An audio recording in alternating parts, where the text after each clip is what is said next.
Hello, हाय सभी को Ram Ram, Radhe Radhe. I hope कि आप सभी लोग बढ़िया होंगे, मस्त होंगे और अपने तैयारी में लगे क्या होंगे, एकदम लग गए होंगे क्योंकि डेट आप सबको पता है आ गया होगा। और जिन्होंने अभी तक अच्छे से तैयारी अभी तक मतलब सोच रखा था कि एग्ज़ाम डेट आएगा तभी तैयारी करेंगे, तो देखिए भाई अब आपके पास मात्र 10 दिन के टाइम है, ठीक है। और अब आप लोग जो रिवाइज़ नहीं किए हैं, यहाँ से आप लोग को 100% श्योर बोल रही हूँ, इस क्लास से आप लोग का बहुत ही फ़ायदा होने वाला है। तो ज़रूर से ज़रूर एंड तक बने रहिएगा अगर आप लोग को अच्छा स्कोर करना है तो, ठीक है। ज़्यादा बातें नहीं, यहाँ पे देख सकते हैं आप लोग आरंभिक शिक्षा के सार्वभौमिकरण जो आपकी संवैधानिक प्रावधान है एवं प्रतिबद्धता है आपके चैप्टर 1 का है। प्राथमिक शिक्षा के सार्वभौमिकरण का अर्थ क्या होता है आपके यूनिवर्सलाइजेशन का मतलब क्या होता है। तो यूनिवर्सलाइजेशन के लिए हिंदी में सार्वभौमिकरण शब्द का प्रयोग किया जाता है। कतिपय लोग इसके लिए सार्वजनीकरण, सर्वव्यापीकरण और लोकव्यापीकरण आदि शब्दों का भी प्रयोग करते हैं। शिक्षा के आपके सार्वभौमिकरण का अर्थ होता है, भौमिकरण का अर्थ होता है कि शिक्षा को जनसाधारण के लिए सुलभ बनाना, अर्थात न जाति देखेंगे आप लोग, न रंग देखेंगे, न रूप, न लिंग, न योग्यता की विभिन्नताओं के बावजूद सभी को शिक्षा समान रूप से देंगे, वही आपका सार्वभौमिकरण मतलब इसका अर्थ होता है। आपके यूनिवर्सलाइजेशन का अर्थ होता है कि मतलब आप सबके लिए, न आपको रंग देखना है, न रूप देखना है, न धर्म देखना है, न जाति, न भेदभाव, किसी चीज़ की भेदभाव नहीं करनी है। उसका मतलब होता है आपकी सार्व। एक लाइन में आप अपने अपने लैंग्वेज में लिखिएगा, ठीक है। ज़रूरी नहीं कि आपको यही ले जाके एकदम आपको टाइप करके लिखना है, ठीक है। बस आप लोग अपने समझ लीजिए कि सार्वभौमिकरण मतलब होता क्या है। चलिए अपने एक देख लेते हैं। यहाँ पर देख सकते हैं कि भारत में प्राथमिक शिक्षा, यहाँ पर आप लोग देख सकते हैं भारत में प्राथमिक शिक्षा के सार्वभौमिकरण के निम्नलिखित 3 पक्ष माने जाते हैं। कौन कौन से? तो सुविधाओं का सार्वभौमिकरण, एक होता है नामांकन का सार्वभौमिकरण और एक होता है आपके अस्थायित्व का सार्वभौमिकरण। क्या होता है? सुविधाओं का, नामांकन का और आपके अस्थायित्व और आपके सार्वभौमिक, आपके अस्थायित्व का सार्वभौमिकरण होता है। तो भारत में शिक्षा के कितने? तो 3 पक्ष हैं, सुविधा का, नामांकन का और आपके अस्थायित्व का, ठीक है। आपके जो सुविधाओं का सार्वभौमिकरण है उसका मतलब क्या है? तो बालक को उनके घर के पास ही शिक्षा प्राप्त करने की सुविधा होनी चाहिए। विद्यालय की व्यवस्था ऐसे स्थान पर हो जहां प्रत्येक बालक अपने घर से चलकर आसानी से पहुंच सके। इसके लिए प्रत्येक गांव, चाहे वह कितना ही छोटा क्यों ना हो, प्राथमिक विद्यालय होना ही चाहिए। इसके साथ साथ प्राथमिक विद्यालय ऐसे स्थान पर बनवाएं ताकि जहां पहुंचने में बालक को कोई भी परेशानियां, असुविधाएं ना फील हो, ठीक है। तो अगर सुविधाओं का सार्वभौमिक मतलब सुविधा होनी चाहिए बच्चों को।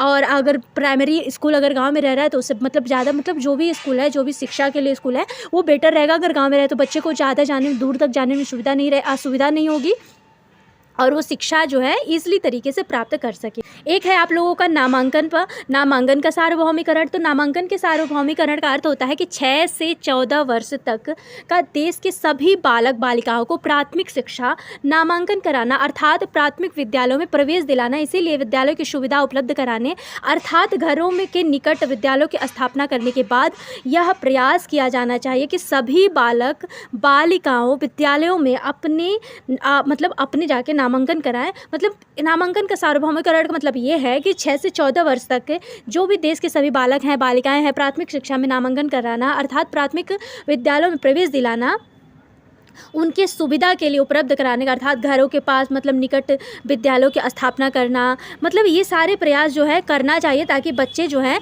ज़्यादा से ज़्यादा नामांकन करवाएं और वो शिक्षा के लिए अग्रसर हो, ठीक है। एक है आप लोगों का अस्थायित्व का सार्वभौमिकरण। तो इसका मतलब क्या होता है ये भी देख लीजिए। अस्थायित्व का सार्वभौमिकरण का अर्थ होता है कि विद्यालय में नामांकन कराने, अर्थात प्रवेश लेने के उपरांत प्राथमिक शिक्षा की समाप्ति तक बालक का विद्यालय में बने रहना। स्कूलों की व्यवस्था हो जाने पर इनमें जो प्रवेश लेने के बाद यह ध्यान दिया जाना चाहिए कि बालकों के साथ किसी प्रकार का अवरोधन नहीं होना चाहिए। ये प्राथमिक शिक्षा पूरी कर लेने के बाद ही विद्यालयों को छोड़ें। मतलब अस्थायित्व का मतलब ये होता है कि विद्यालय में नामांकन जो बच्चा करा रहा है, चाहे प्रवेश ले रहा है आपके, तो उसके उपरांत अगर बालक को कोई भी व्यवस्था ऐसा असुविधा ना दीजिए कि बच्चे को बीच में मतलब शिक्षा को छोड़ना पड़े और वो अवरोध उत्पन्न हो, ठीक है। तो मतलब बच्चा जब तक पूरी शिक्षा प्राप्त नहीं कर ले रहा है तब तक आपको कोई मतलब अधिकार नहीं है कि आप बच्चे को मतलब कुछ ऐसा करें, असुविधा प्रदान करें ताकि बच्चों में जो शिक्षा में अवरोध आता है वो रुक जाए, ठीक है। यहाँ पे देख सकते हैं शिक्षा से संबंधित जो संसूचियाँ हैं आपकी क्या क्या है। तो बालकों के लिए निःशुल्क एवं अनिवार्य शिक्षा आपके अनुच्छेद 21A नागरिकों को शिक्षा संस्थानों में प्रवेश का अधिकार मिला है अनुच्छेद 29(2) और अनुच्छेद 45 में, ठीक है। किसमें बालकों के लिए निःशुल्क एवं अनिवार्य शिक्षा अनुच्छेद 21A आपके नागरिकों को शिक्षा संस्थानों में प्रवेश का अधिकार अनुच्छेद 29(2) में मिला है और अनुच्छेद 45 में, ठीक है। याद रखेंगे आप लोग, ये आपके जो आपके बहुविकल्पीय और आपके वेरी शॉर्ट क्वेश्चन आते हैं उसमें जरूर ही पूछा जाएगा, ठीक है। तो आप लोग अच्छे से एक एक नंबर का ये आता है और अच्छे से ध्यान से आपका अनुच्छेद जो आपका आर्टिकल 45 क्या बोलता है। तो भारतीय संविधान के नीति निर्देशक तत्वों के अंतर्गत अनुच्छेद 45 में यह कहा गया है कि राज्य संविधान के लागू होने के 10 साल के अंदर इसे 6 से 14 वर्षों की आयु के सभी बालकों के लिए निःशुल्क एवं अनिवार्य शिक्षा देने के लिए व्यवस्था करेगी। इस व्यवस्था में निर्धन लोगों के बच्चे जो भी 8वीं कक्षा तक की शिक्षा निःशुल्क प्राप्त कर सकेंगे, जिससे कुछ समय बाद भारत से निरक्षरत अंत मतलब जो भारत में आपके निरक्षरत अंत हो जाएगा। मतलब इसका इनके कहने का मतलब है कि जो भारत हमारी नीति निर्देशक तत्व बोलता है कि राज्य संविधान के लागू होने में 10 साल के अंदर 6 से 14 वर्ष के जितने भी बच्चे हैं बालकों के लिए निःशुल्क शिक्षा अनिवार्य होगा। इस मतलब ये व्यवस्था होने के निर्धन लोग जो होते हैं उनके बच्चे भी 8वीं तक कक्षा मतलब निःशुल्क पा सकेंगे, जिससे कुछ समय के लिए भारत में निरक्षरत अंत हो जाएगा। मतलब जो निरक्षरता है, मतलब जो बच्चे पढ़ लिख नहीं रहे हैं, मतलब वो पढ़ लिख लेंगे और वो भी कुछ कर लेंगे, ठीक है। तो हमारी सरकार जो है कितने तक देती है, 8वीं कक्षा तक आपको शिक्षा जो है आपके 6 से 14 वर्ष तक निःशुल्क शिक्षा का प्रावधान किस में दिया गया है। तो आपके 21A और आपके 45 में दिया गया है। चलिए अब नेक्स्ट देख लेते हैं हम लोग। बालकों के लिए निःशुल्क एवं अनिवार्य शिक्षा अनुच्छेद 21 भारतीय संविधान के अनुच्छेद 21A में शिक्षा का अधिकार है। यह प्रावधान करता है कि राज्य 6 से 14 साल के सभी बच्चों को मुफ्त एवं अनिवार्य शिक्षा देगा और इससे 2002 के 86वें संविधान संशोधन आपके अधिनियम के जरिए जोड़ा गया था। इसे एक अहम मील का पत्थर माना जाता है क्योंकि देश का मकसद जो है सभी के लिए शिक्षा हासिल करना। देखिए हमारी जो अनुच्छेद 21 क्या बोलती है, तो भारतीय संविधान के अनुच्छेद 21 में शिक्षा का अधिकार दिया गया है। यह प्रावधान करता है कि राज्य जो है हमारी 6 से 14 साल के सभी बच्चों को मुफ्त और अनिवार्य शिक्षा को देगा और इससे 2002 के 86वें संविधान संशोधन अधिनियम के जरिए जोड़ा गया था। इसके अहम मील का पत्थर माना जाता है क्योंकि देश का मकसद यही है कि सभी बच्चे जो हैं शिक्षा को हासिल कर सकें। और ये बात आप लोग आपके 1927 में किसने दिया था, आपके सबसे पहले आपके वर्धा योजना किसने, महात्मा गांधी जी ने, और शिक्षा के लिए ही उन्होंने अग्रसर सबसे पहले महात्मा गांधी जी ने ही किया था, ठीक है। नेक्स्ट देख लेते यहाँ पर आप लोग देख सकते हैं कि इस अधिकार को लागू करने के लिए संसद ने साल 2009 में निःशुल्क और अनिवार्य शिक्षा अधिनियम पारित करा। यह अधिनियम आपके 1 अप्रैल 2010 से लागू हुआ था, ठीक है। कब इस अधिकार को लागू करने के लिए संसद ने साल 2009 में निःशुल्क एवं अनिवार्य शिक्षा को अधिनियम पारित किया। यह अधिनियम जो बोलता है कि 1 अप्रैल 2010 से लागू हुआ था, ठीक है। तो यहाँ तक आप लोग का क्लियर हुआ कि 21A जो है 45 हमारी 6 से 14 वर्ष निःशुल्क शिक्षा प्रदान करती है हमारी गवर्नमेंट। 8वीं तक बच्चा जो है कोई भी मतलब निरक्षरता नहीं रहेगा, सब लोग पढ़े लिखे रहेंगे और इसका एक ही उद्देश्य है कि हमारे देश में कोई भी अशिक्षित ना बचे, ठीक है। यहाँ पर देख सकते हैं कि नागरिकों को जो है शिक्षा संस्थानों में प्रवेश का अधिकार कब मिला था, तो आपके अभी आप लोग पढ़े हैं कि शिक्षा संस्थानों में प्रवेश का अगर अधिकार पूछेगा तो अनुच्छेद 29(2) में, ठीक है। भारतीय संविधान के अनुच्छेद 29(2) के मुताबिक किसी भी नागरिक को धर्म के आधार पर, जाति के आधार पर, मूल वंश, भाषा या इनमें से किसी के आधार पर राज्य द्वारा पोषित या राज्य निधि से सहायता प्राप्त करने वाली किसी शिक्षा संस्था में प्रवेश से वंचित नहीं किया जाएगा। इसका मकसद एक ही है कि भारत में रहने वाले धार्मिक, भाषाई और सांस्कृतिक अल्पसंख्यक के हितों की रक्षा करना। यहाँ पे इनके कहने का मतलब है कि हमारे देश में जो रूढ़िवादिता है, जो स्टीरियोटाइप जो भी फैला हुआ है, तो नागरिक जो है किसी भी धर्म पर, किसी जाति पर, किसी मूल वंश या किसी के भाषा पर कोई मतलब आप लोग रोक नहीं लगाएंगे। और ये किस अनुच्छेद में बोलता है, तो 29(2) में, ठीक है। तो नागरिकों को मतलब सार्वभौमिक शिक्षा प्रदान करता है अनुच्छेद 29(2), ठीक है। यहाँ तक आप लोग का क्लियर हुआ। डेट एकदम मत भूलिएगा क्योंकि एक एक नंबर आपके वेरी शॉर्ट में ये आएगा, ठीक है। चलिए नेक्स्ट देख लेते। यहाँ पर आप लोग आर्टिकल जो है 350 आपका क्या बोलता है, तो प्रत्येक राज्य में एक राज्य होगा, स्थानीय निकाय होगा, प्राथमिक स्तर पर भाषाई अल्पसंख्यक वर्गों के बालकों को अपनी मातृभाषा में शिक्षा प्राप्त करने का पर्याप्त सुविधाएं प्रदान करेगा। आपके आर्टिकल 350 में अ में बोला जाता है कि प्रत्येक राज्य जो भी है, राज्य में प्रत्येक स्थानीय भाषाएं होंगी, निकाय होंगे और अल्पसंख्यक वर्गों के बालकों को अपनी मातृभाषा में शिक्षा प्राप्त करने की पर्याप्त सुविधाएं। अच्छा, आप लोग को पता है कि हमारी जो, देखिए कोई भी बच्चा है, आप अगर प्राइमरी लेवल के बच्चे को पढ़ा रहे हैं तो क्या अगर आप लोग ग्रामर लेवल का आप लोग कोई भी लैंग्वेज सिखाएंगे तो सीख पाएगा? नहीं सीख पाएगा ना। तो इसीलिए हमारी जो गवर्नमेंट बोलती है कि पहले बच्चे को आप उसकी मदर टंग से ही सिखा सकते हैं, ठीक है। तो कब किसने बोलता है? आपके आर्टिकल 350 में प्रत्येक राज्य बोलेगा कि उसमें जितने भी बच्चे आ रहे हैं, किसी भी धर्म से हैं, जाति से हैं, यहाँ पे कोई भेदभाव नहीं है। अगर वो अपनी लैंग्वेज में बोल रहा है तो उसे उसकी लैंग्वेज में ही आपको सिखाना है, ठीक है। प्राइमरी लेवल में यही सिखाता है, ठीक है। संविधान 42वां क्या बोलता है? तो संविधान आपके 1976 द्वारा समाजवाद, धर्मनिरपेक्षता और अखंडता शब्द का प्रस्तावना में जोड़ दिया गया है। जो आपके 42वें संविधान संशोधन 1976 में हुआ था, तो इसमें क्या क्या समाजवाद को, धर्मनिरपेक्षता को और अखंडता शब्द को प्रस्तावना में जोड़ दिया गया है। ये भी आप लोग 1 नंबर में आएगा, याद रखिए। नेक्स्ट देख लेते हैं कि यहाँ पर आप लोग देख सकते हैं कि भारतीय संविधान जो हमारा है, भारतीय संविधान का निर्माण एक संविधान सभा के द्वारा किया गया, जिसके अध्यक्ष कौन थे? तो डॉक्टर राजेंद्र प्रसाद थे।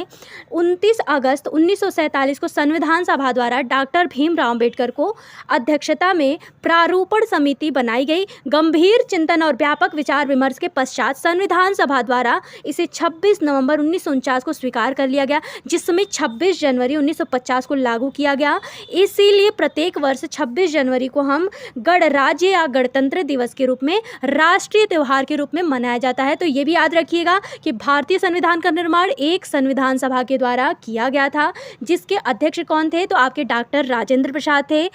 29 अगस्त 1947 को संविधान सभा द्वारा डॉक्टर भीमराव अम्बेडकर को अध्यक्षता में प्रारूपण समिति बनाई गई, जिसमें आपके गंभीर चिंतन और व्यापक विचार विमर्श के पश्चात संविधान सभा द्वारा 26 नवंबर 1949 को स्वीकार किया गया और लागू कब हुआ? तो 26 जनवरी 1950 को लागू किया गया। इसीलिए प्रत्येक आप लोग देखते हैं कि गणतंत्र दिवस कब मनाया जाता है? तो आपके 26 जनवरी को। यहाँ पर आप लोग देख सकते हैं कि हमारी संविधान कब बनी थी, ठीक है। तो भारतीय संविधान का निर्माण जो है कितने दिन लगे थे, कितने समय लगे थे? तो आप लोग याद रखेंगे 2 साल 11 महीना और 18 दिन लगे थे, ठीक है। 2 साल 11 महीने और आपके 18 दिन लगे थे, ठीक है, याद रखिएगा। और उसमें कितने कुल व्यय कितने हुए? तो 63 करोड़ इसमें व्यय हुआ था। इसमें 395 अनुच्छेद और 12 अनुसूचियाँ हैं। कितने? 395 अनुच्छेद और 12 अनुसूचियाँ हैं वर्तमान में, ठीक है। आर्टिकल 31 क्या बोलता है? तो सभी अल्पसंख्यक वर्गों को, चाहे वह धर्म पर आधारित हो या भाषा पर, अपनी रुचि की विकास संस्थाओं को स्थापित करने का अधिकार होगा, ठीक है। अगर 31 आपके आर्टिकल क्या बोलता है? तो सभी अल्पसंख्यक वर्गों को, चाहे वह किसी भी धर्म पर हो, यह भाषा या आधारित पर अपनी रुचि की शिक्षा संस्थाओं में स्थापित करने का अधिकार देगा। कौन सा? तो आपके आर्टिकल 31, ठीक है। नेक्स्ट देख लेते हैं। यहाँ पर आप लोग देख सकते हैं संविधान की संघीय और राज्य की और समवर्ती सूचियां और उनमें शिक्षा संबंधी प्रावधान क्या है? तो भारतीय संविधान में देश की शासन व्यवस्था को सुचारू रूप से चलाने के लिए शासन के समस्त कार्यों को निम्नलिखित 3 सूचियों में विभाजित किया गया है। एक होता है आप लोग का संघ, जो आपका संघ सूची है, इसमें क्या है? तो इसमें 97 विषय रखे गए हैं और इन पर केवल संसद ही कानून जो है बना सकते। देखिए राज्य सूची क्या बोलती है? तो इसमें 66 विषय रखे गए हैं। इस सामान्यतः आपके राज्य विधानमंडल में इन विषय पर कानून बनाता है, परंतु कुछ विशेष परिस्थितियों में संसद इन विषयों पर भी कानून बना सकता है। मतलब कुछ विषय, तो आप याद रखेंगे कि जो आप लोग की आपकी संघ सूची है उसमें कुल आपके 97 विषय रखे गए हैं, उसमें सिर्फ सांसद ही आपके कानून बना सकता है। लेकिन राज्य सूची में क्या है? तो इसमें 66 विषय रखे गए हैं, जो कि सामान्यतः राज्य विधानमंडल इन विषयों पर कानून बनाता है, परंतु किसी विषय मतलब कुछ विशेष परिस्थितियों में सांसद इन विषयों पर भी कानून बना सकता है। समवर्ती सूची क्या बोलता है? तो इसमें 247 विषय माने गए हैं। इन पर संसद जो है तथा राज्यों के विधानमंडल दोनों ही कानून बना सकते हैं, परंतु इन दोनों के बनाए हुए कानूनों में कोई विरोध उत्पन्न हो जाए तो केंद्रीय कानून मान्य होता है और राज्यों द्वारा निर्मित कानून निरस्त माना जाता है। ठीक है, यहाँ तक आप लोग का क्लियर हुआ। तो आप लोग को संघ सूची 97 विषय रखे गए हैं, आपके राज्य सूची में 66 और आपके समवर्ती सूची में 47 विषय माने गए हैं, जो कि इसमें संसद तथा राज्यों में मतलब विधानमंडल में दोनों ही कानून बना सकते हैं। और इसमें जो है राज्य विधानमंडल विषयों पर कानून बनाता है, लेकिन अगर कुछ विशेष परिस्थिति आ जाएगा तो संसद भी, और लेकिन आपके संघ सूची में सिर्फ संसद ही कानून बना सकता है। ठीक है, ये याद रखेंगे आप लोग कि विधानमंडल में आपके राज्य जो है, राज्य के विधानमंडल में इन विषयों पर कानून बनाता है आपका विधानमंडल, और जो समवर्ती सूची है इसमें संसद तथा राज्यों के विधानमंडलों में दोनों ही कानून बना सकते हैं, लेकिन अगर आपकी संघ सूची की बात आएगी तो सिर्फ उसमें संसद ही कानून बना सकता है। ठीक है, नेक्स्ट आपके राज्य सूची जो है भारतीय संविधान की समवर्ती सूची में विषयों को जोड़ने के लिए 1976 में 42वें संविधान संशोधन अधिनियम का पालन किया गया था। इस संशोधन के तहत राज्य सूची के 5 विषयों को समवर्ती सूची में शामिल किया गया था। किसमें? राज्य सूची जो है हमारी भारतीय संविधान की समवर्ती सूची में विषयों को जोड़ने के लिए साल 1976 में 42वें संविधान संशोधन अधिनियम का पालन किया गया। इस संशोधन के तहत राज्य सूची के 5 विषयों को समवर्ती सूची में शामिल करा गया। 42वें संविधान संशोधन के तहत जोड़े गए विषय शिक्षा, वन्य जीवों एवं पक्षियों को सुरक्षा, न्याय, प्रशासन, वजन और मापन करना। ठीक है, अब नेक्स्ट देख लेते हैं बाल अधिकार। ठीक है, बाल अधिकार 2019-2021 में क्वेश्चन आपके PYQ है। ठीक है, संयुक्त राष्ट्र संघ ने बालकों के अधिकारों की घोषणा 20 नवंबर 1989 में की। इस घोषणा का मूल आपके उद्देश्य विश्व के समस्त बालकों हेतु मूलभूत मानवीय अधिकारों को सुनिश्चित करना था। भारत सरकार ने इस घोषणा को 11 दिसंबर 1992 को स्वीकार किया। क्या कि संयुक्त राष्ट्र संघ ने बालकों के अधिकारों की घोषणा जो है 20 नवंबर आपके 1989 में की। इस घोषणा के मूल उद्देश्य में विश्व के समस्त बालकों के हेतु मूलभूत यही था मानवीकरण अधिकारों को सुनिश्चित करना। भारतीय सरकार ने इस घोषणा को 11 दिसंबर और 1992 में स्वीकार किया। मतलब कब इसे घोषणा करा गया था? तो मूल उद्देश्य इसका घोषणा का नवंबर 1989 में, लेकिन 1989 में, और कब लागू किया गया तो आप स्वीकार किया गया तो 11 दिसंबर 1992 को। ठीक है, भारत सरकार ने इस घोषणा को 11 दिसंबर 1992 को स्वीकार करा। ठीक है, अब नेक्स्ट देख लेते हैं। तो अगर बाल अधिकार पे आएगा तो आप लोग बना के क्या लिखना है, आप लोग अच्छे से देखिए, वो अपने आप याद हो जाएगा। ठीक है, अच्छा, बाल अधिकार के उद्देश्य क्या थे? ठीक है, तो बाल अधिकार के उद्देश्य भी देख लीजिए। तो बाल अधिकार के उद्देश्य निम्नलिखित है: बच्चों को संयुक्त राष्ट्र संघ द्वारा प्रस्तावित अधिकारों की जानकारी देना, भारतीय सरकार द्वारा बच्चों के कल्याण के लिए किए गए प्रयासों से अवगत कराना, उन्हें जीवन जीने का अधिकार, अच्छा खाना एवं अच्छे स्वास्थ्य का अधिकार देना, गुणवत्ता शिक्षा को बढ़ावा देना और मनोरंजन तथा विकास के अवसर देना, और उन्हें जो है डर से मुक्त करना। ठीक है, तो बच्चों को संयुक्त राष्ट्र संघ मतलब जो उद्देश्य हैं, देखिए मैं ज़्यादा रिवाइज करूँगी, अगर ज़्यादा बोलूँगी 2-4 बार बोलूँगी, देखिए याद तो आप लोग को हो जाएगा, लेकिन यहाँ टाइम भी तो वेस्ट होगा। और देखिए ये महामैराथन है। ठीक है, और ज़्यादा टाइम लेंगे तो आप लोग का पूरा सिलेबस नहीं कवर हो पाएगा। ठीक है, तो आप लोग स्क्रीनशॉट लेते चलिएगा, एक बार अपने आप से भी रिवाइज कर लीजिए। यहाँ पर देखिए जो संयुक्त राष्ट्र संघ हमारी है द्वारा घोषित बालकों के अधिकार संबंधी बिना निम्नलिखित क्या है? तो बच्चों को जन्म के तुरंत बाद पंजीकरण और राष्ट्रीयता प्राप्त करने का अधिकार मिला है। प्रत्येक बच्चे को अपनी राष्ट्रीयता, नाम एवं पारिवारिक नाम बनाए रखने का अधिकार मिला है।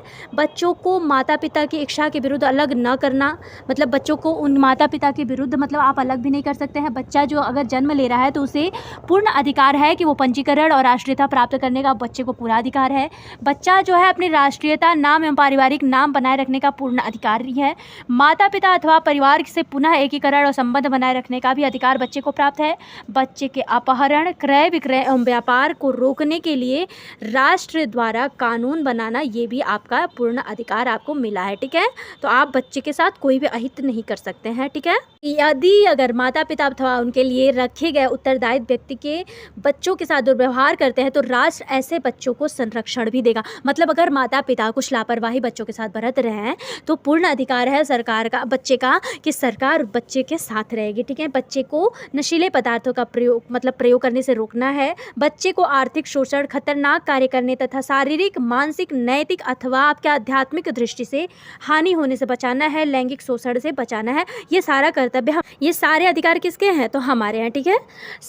आपके सशस्त्र संघर्ष या युद्ध में 15 वर्ष से कम आयु के बच्चे को भाग लेना तथा सेना में भर्ती होने से भी ये रोक है, ठीक है। तो भारत सरकार ने इस घोषणा को 11 दिसंबर 1992 को अंगीकृत कर लिया था, ठीक है। तो अगर आप लोगों से आपके बाल इस पर क्वेश्चन आएगा तो आप लोग कर ले जाएंगे। चलिए अब नेक्स्ट देख लेते हैं कि राष्ट्रीय बाल नीति क्या है।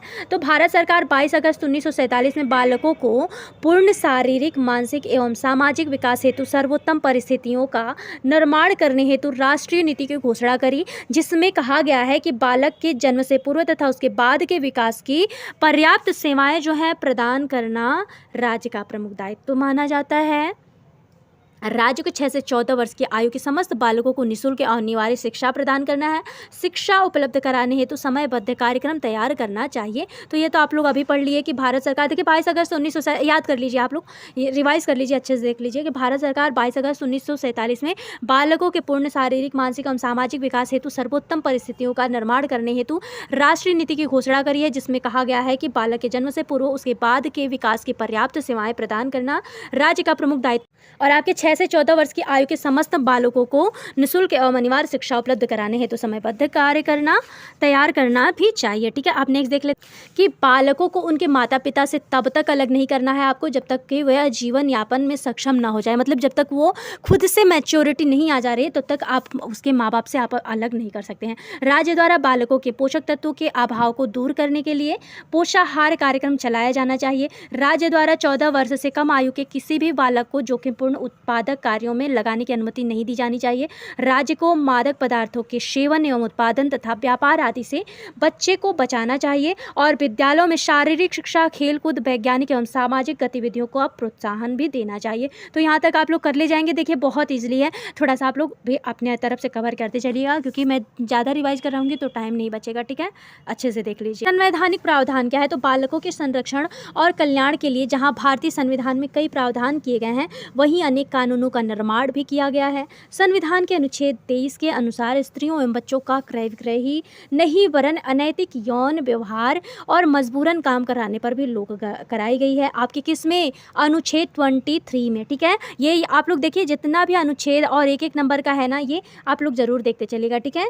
आपके अनुच्छेद 23 क्या बोलता है कि इसके अनुसार स्त्रियों एवं बच्चों को क्रय विक्रय नहीं करा सकते हैं। अनैतिक यौन व्यवहार, मजबूरन काम करने पर लोग मतलब इस पर रोक लगाई गई है, ठीक है। अनुच्छेद 24 के अनुसार 14 वर्ष की आयु से कम बालक जो है बालिकाएं कारखाने, खान या खतरनाक काम में लगाने से रोक दी गई है। अभी आप लोग ऊपर पढ़े हैं कि 15 वर्ष से अगर बच्चा कम है तो उसे ये सारे कार्य नहीं किया। और किस आर्टिकल में बोलता है? तो आपके आर्टिकल 24 बोलता है।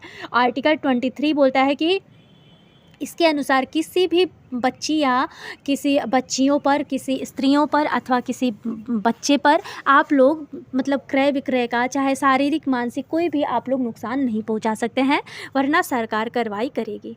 यहाँ पर आप लोग देख सकते हैं कि आपके 2000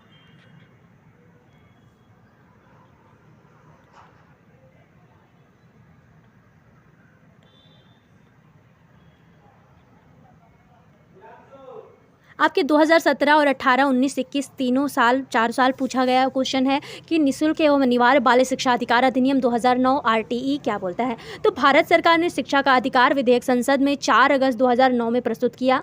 संसद को दोनों सदनों लोकसभा और राज्यसभा द्वारा इसे पारित करने का 26 अगस्त 2009 को राष्ट्रपति ने इस विधेयक पर हस्ताक्षर किए, इसे कानून बना दिया और इसे बालकों को निःशुल्क एवं अनिवार्य शिक्षा का अधिकार अधिनियम 2009 राइट ऑफ आपके children to free and compulsory education act 2009 के नाम से शुरू कर दिया, ठीक है।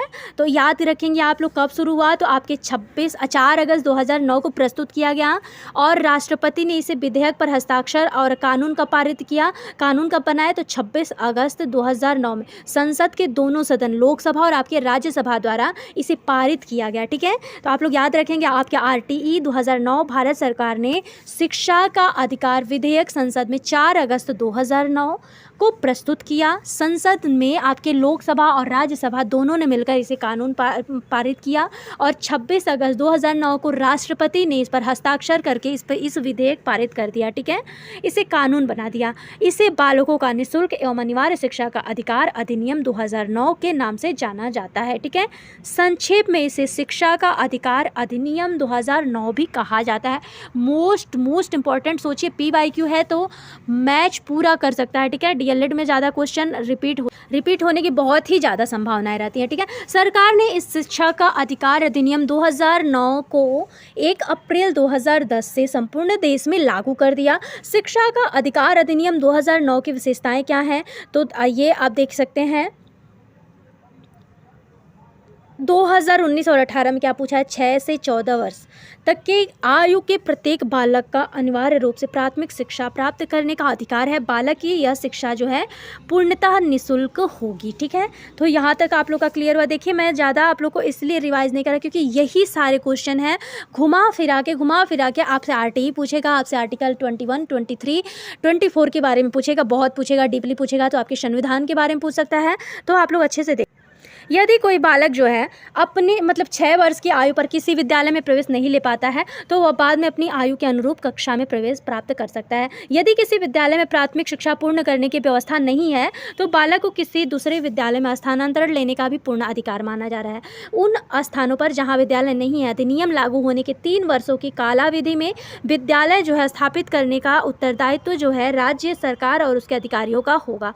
मतलब जिन स्थानों पर विद्यालय नहीं है, अधिनियम लागू होने के 3 वर्षों की कालावधि में विद्यालय स्थापित करने का उत्तरदायित्व राज्य सरकार और उनके अधिकारियों को होगा। ये टॉपिक ध्यान से देखते चलिएगा क्योंकि ये सारे तो आप लोग रिवाइज कर ही लिए होंगे, क्योंकि अब कितने बार बोले। इस अधिनियम की पूर्ति करने के लिए केंद्रीय और राज्य सरकारें जो है मिलकर आवश्यक फंड की व्यवस्था करेंगे। ठीक है, यहाँ तक आप लोगों का क्लियर हुआ। नेक्स्ट देख ले, यहाँ पर अधिनियम लागू होने के बाद जो है सक्षम अधिकारी से मान्यता प्राप्त किए बिना कोई भी विद्यालय नहीं चलाया जाएगा। मतलब अगर अधिनियम लागू हो भी जा रहा है तो सक्षम अधिकारी से अगर आप लोग मान्यता नहीं प्राप्त किए हैं तो कोई भी विद्यालय नहीं चलाया जाएगा। ठीक है, चाहे प्राइवेट स्कूल भी है तो उसे बिना मान्यता प्राप्त किए आप स्कूल नहीं चला सकते हैं। गैर शैक्षणिक कार्य शिक्षकों से जनगणना, प्राकृतिक आपदाओं से और जनप्रतिनिधियों के चुनावों को छोड़कर अन्य कोई गैर शैक्षणिक कार्य नहीं कराए जा सकते हैं। ठीक है, मतलब गैर शैक्षणिक कार्य जो है शिक्षक से जनगणना, प्राकृतिक आपदाएं और जनप्रतिनिधियों के चुनाव को छोड़कर आप कोई भी कार्य गैर शैक्षणिक कार्य नहीं करा सकते हैं। ठीक है, ट्यूशन और प्राइवेट शिक्षण कार्य का निषेध, कोई भी शिक्षक ट्यूशन या अन्य कोई प्राइवेट शिक्षण का कार्य नहीं कर सकता है। जो कि देखिए इस पर तो आपका कोई अधिकार नहीं है, आपकी गवर्नमेंट रोक लगाती है, लेकिन आप देखेंगे तो हर जगह आपके प्राइवेट ट्यूशन, प्राइवेट शिक्षक, प्राइवेट जितना आपकी गवर्नमेंट की नहीं चलती है, आपकी गवर्नमेंट स्कूल नहीं चलते हैं, प्राइमरी स्कूल नहीं चलता है, क्योंकि शिक्षा ही नहीं प्रदान करते हैं लोग, तो लेके अपने बच्चों को लोग प्राइवेट में ही दौड़ते हैं। तो जो कि आपकी गवर्नमेंट नहीं कहती है कि शिक्षा जो है आपके ट्यूशन या अन्य कोई प्राइवेट शिक्षण कार्य नहीं कर सकता है। और यहाँ पर आप लोग देख सकते हैं, एक सेकेंड, 2019 में एक क्वेश्चन आया था कि स्कूल और अध्यापकों का दायित्व क्या होना चाहिए। तो सरकारी विद्यालय में निःशुल्क शिक्षा प्रदान करेंगे तथा निजी या विशेष श्रेणी वाले विद्यालयों को आर्थिक एवं निर्बल समुदाय के बच्चे के लिए पहली कक्षा जो है 25% आप स्थान आरक्षित करना होगा। किसी भी बच्चे को किसी कक्षा में रोका नहीं जाएगा, न ही स्कूल निष्कासित किया जाएगा, और जब तक कि वो आरंभिक शिक्षा पूरी न कर ले। अगर बच्चा अगर बच्चा आपका है, अगर वो शिक्षा अभी ग्रहण नहीं कर पाया है तो उसे आप निष्कासित नहीं कर सकते हैं। आपके पहली कक्षा में आपके 25% स्थान भी आरक्षित करना होगा।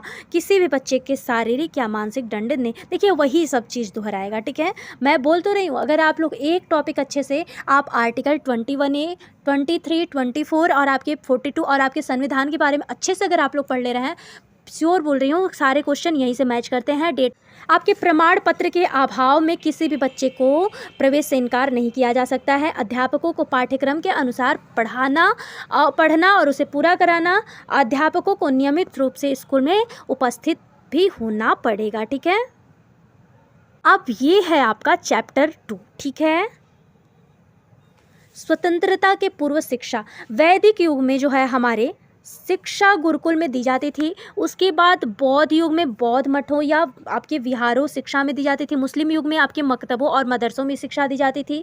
याद रखिएगा कि वैदिक युग में शिक्षा कहाँ दी जाती थी, तो गुरुकुल में दी जाती थी।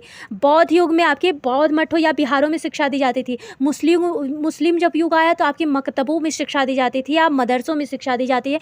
एक एक नंबर में आएगा क्वेश्चन, बिल्कुल भूलना नहीं है आप लोग, ठीक है। फिर ब्रिटिश युग आया। ब्रिटिश जो है ईस्ट इंडिया कंपनी लगभग आपके 1600 में व्यापार करने भारत में आई और 1757 ईस्वी में प्लासी के युद्ध में क्लाइव की विजय से बंगाल के शासन के हाथों में आ गया और संपूर्ण भारत जो है ईस्ट इंडिया कंपनी के अधिकार में हो गया, ठीक है।